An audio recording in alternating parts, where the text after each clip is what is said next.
boa noite, direto aqui dos estúdios da Rádio Vibe Mundial. Mais uma sexta-feira no Filosofia para Todos e também direto do YouTube no canal Conhecimentos da Humanidade. Você também assiste os nossos vídeos por aqui, também no canal do YouTube da Rádio Vibe Mundial. Hoje eu quero trazer para vocês um tema. Eu estava pensando sobre esse tema e queria filosofar sobre ele, porque ele tem tudo a ver com o hábito do brasileiro e do ocidental quando a gente fala de espiritualidade. Eu estou falando da questão da espiritualidade e da prosperidade. O que essas coisas têm a ver uma com a outra? Muita gente que é meu aluno nos cursos que eu dou de magia, de filosofia, de cabalá, sempre cai, a gente quando está estudando, os alunos estão tirando dúvida comigo, conversando comigo, a gente sempre cai em algumas dúvidas que têm relação à prosperidade. Então a pessoa quer um emprego, a pessoa ela quer ter mais prosperidade na vida dela, quer pagar as contas dela, quer que sobre dinheiro no fim do mês, enfim.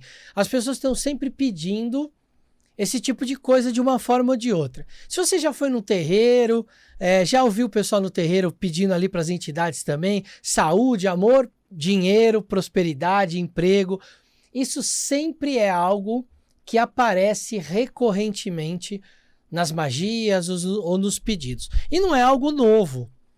A filosofia já falou muito sobre essa questão do que é ser próspero. A palavra prosperidade, ela tem a ver com ir para frente, com prosperar. Prosperar não está só ligado à questão financeira. Prosperar é alguém que caminha sempre em frente. Então, se a gente pensar assim, prosperar está dizendo para a gente não ficar parado no mesmo lugar. Está dizendo para a gente caminhar, para que a gente siga o nosso caminho, para que a gente busque aquilo que é melhor para nós. Dentro desse conceito, desse entendimento, eu quero provocar vocês com relação a essa ideia da prosperidade aqui no Ocidente. Aqui no Ocidente, a gente vive numa sociedade, a maioria dos países aqui do Ocidente, a gente vive numa sociedade capitalista, onde a gente trabalha para pagar nossas contas, a gente consome, e através do consumo, a economia gira, uma série de coisas. Mas, quando a gente fala nisso, primeira coisa que vem na nossa cabeça é assim, quero ser próspero. Então, quando a gente fala em prosperidade, normalmente o dinheiro vem junto. Como se, para ser próspero, eu tivesse que ter dinheiro. Então, o meu caminhar para frente, no nosso mundo moderno, está muito ligado à questão de ganhar dinheiro. É isso, a gente, infelizmente, associa muito do sucesso das pessoas com o dinheiro. Não deveria ser assim, mas é como a sociedade é aqui no Ocidente. Então, a gente não está aqui para dizer se está agora certo ou errado. A gente está aqui para dizer que é. Então, fulano comprou tal carro, fulano comprou tal apartamento, ciclano está trabalhando em tal lugar, tem tal salário. A gente comenta essas coisas porque é daqui do Ocidente. Pensando nisso, então, a gente associando a nossa ideia de prosperidade com isso, de um lado, a gente tem a nossa mente, a nossa energia buscando uma filosofia de vida de prosperidade onde o dinheiro está presente de alguma forma. Por outro lado, quando a gente busca a religião ou a espiritualidade, em muitos países do Ocidente e também do Oriente, mas eu já vou chegar no Oriente, a gente tem na nossa mente de que a espiritualidade tem um desapego da matéria, logo eu não posso ser apegado a esse tipo de futilidade, esse tipo de coisa que está ligada com a matéria, com o dinheiro. E aí isso, gente, causa em nós um dilema que bagunça a nossa mente. Porque todo mundo, de alguma forma, quer ser mais feliz. Muitas pessoas querem ser mais espiritualizadas. E quando eu digo espiritualizado, gente, eu não estou dizendo só você meditar, você ter uma crença espiritual. Uma pessoa que seja ateia, ela no fundo, ela tem uma espiritualidade própria dela. Porque ela acredita no próprio espírito dela, na própria alma dela. E mesmo acreditando que quando ela morre acaba, ela está acreditando em quem ela é. No espírito que habita o corpo dela, mesmo que essa ideia de espírito não seja a ideia que a gente tem de algo do mundo espiritual. Mas vamos pensar em espírito como algo que te anima, algo que anima a sua consciência, a sua carne para você estar vivo. Anima no riso, na raiva, no sono, na tristeza. Essa coisa essa chama que tem dentro do ser humano. Então todo mundo, de alguma forma, tem uma vontade de ser espiritualizado no sentido de talvez ser desapegado da matéria, não viver iludido com essas coisas, mas ao mesmo tempo, do outro lado, tem essa coisa de, para ter sucesso, ou para ter as coisas que eu quero, ou para viajar para os lugares que eu quero, eu preciso ter dinheiro. E aí, gente, olha a culpa que isso gera. Eu preciso ter dinheiro para ser feliz e eu preciso me desapegar do dinheiro para ser feliz. E aí, como eu sou feliz? Se os dois caminhos são caminhos que eu devo trilhar.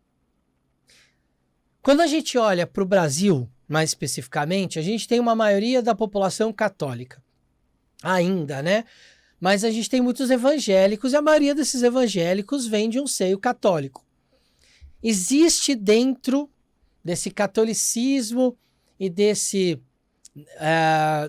dentro das correntes evangélicas que a gente tem no Brasil, uma ideia de que o dinheiro traz culpa, traz pecado. Gente, isso tá da nossa criação. Isso tá no nosso inconsciente e em muitas pessoas tá no consciente também. De que dinheiro é pecado. A gente ouve desde criança. Ai, não encosta no dinheiro, dinheiro é sujo. A gente começa a vida aprendendo que dinheiro é sujo. A gente começa a vida aprendendo que para ser super espiritualizado, a gente tem que abandonar o dinheiro.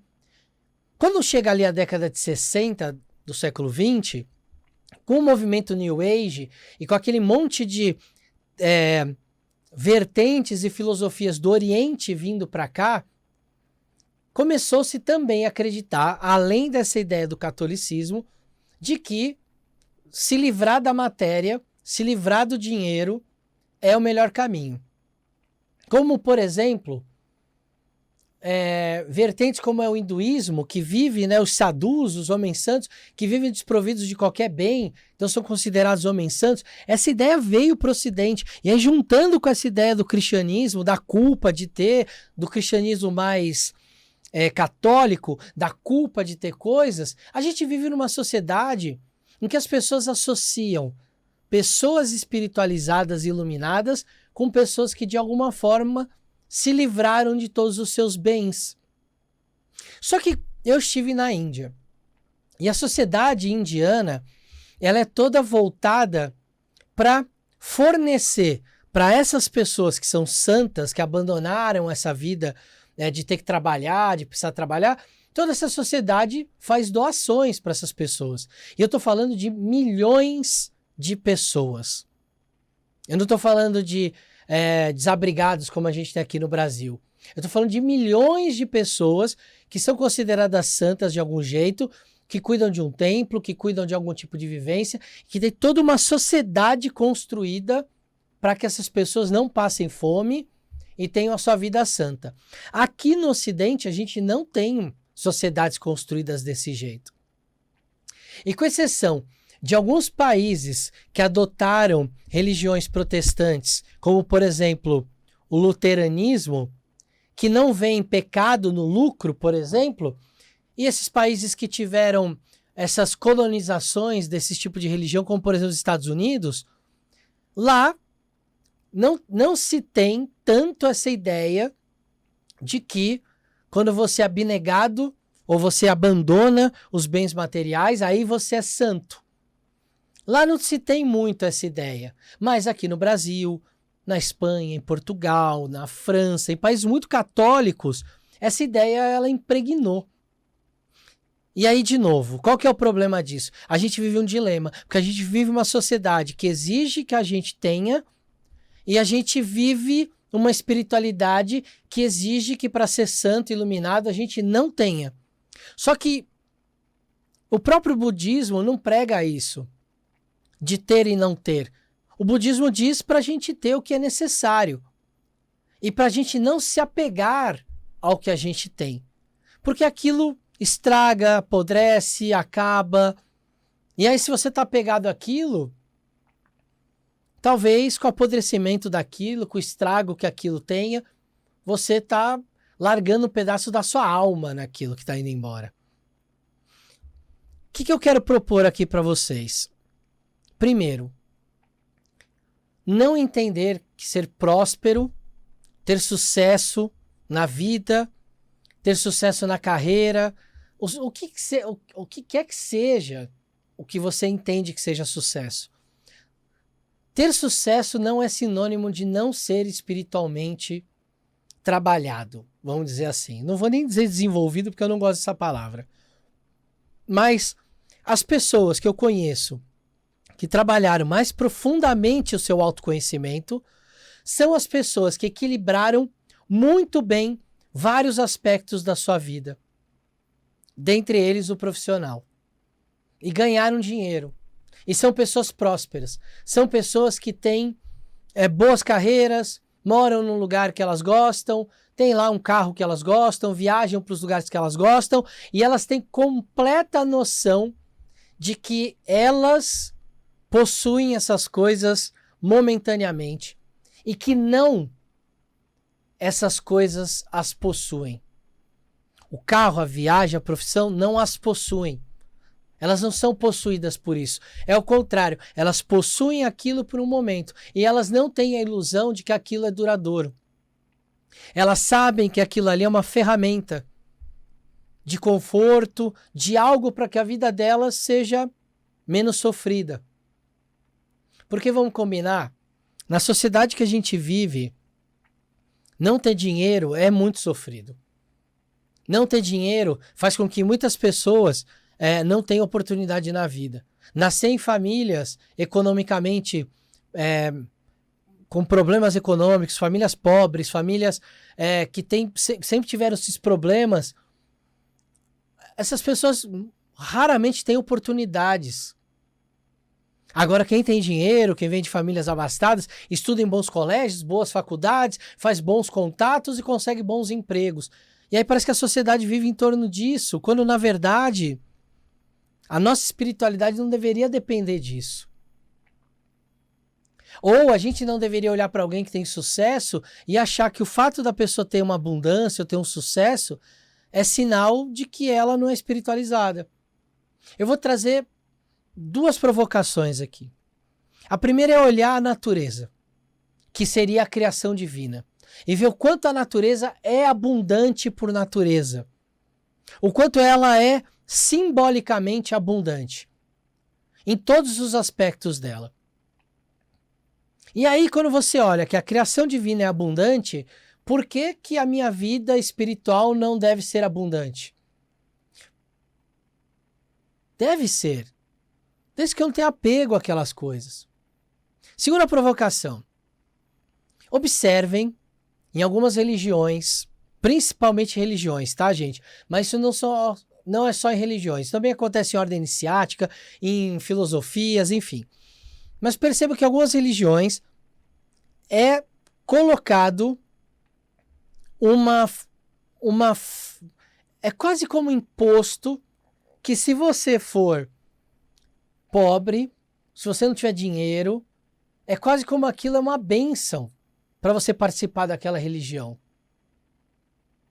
Então sofrer, tá lá todo mundo lavando lá o templo, contando moeda para pagar a conta de luz do templo, contando moeda para oferenda, para não sei o quê. Nossa, que linda a nossa religião. Tá entendendo que criou-se uma mentalidade espiritual de pobreza.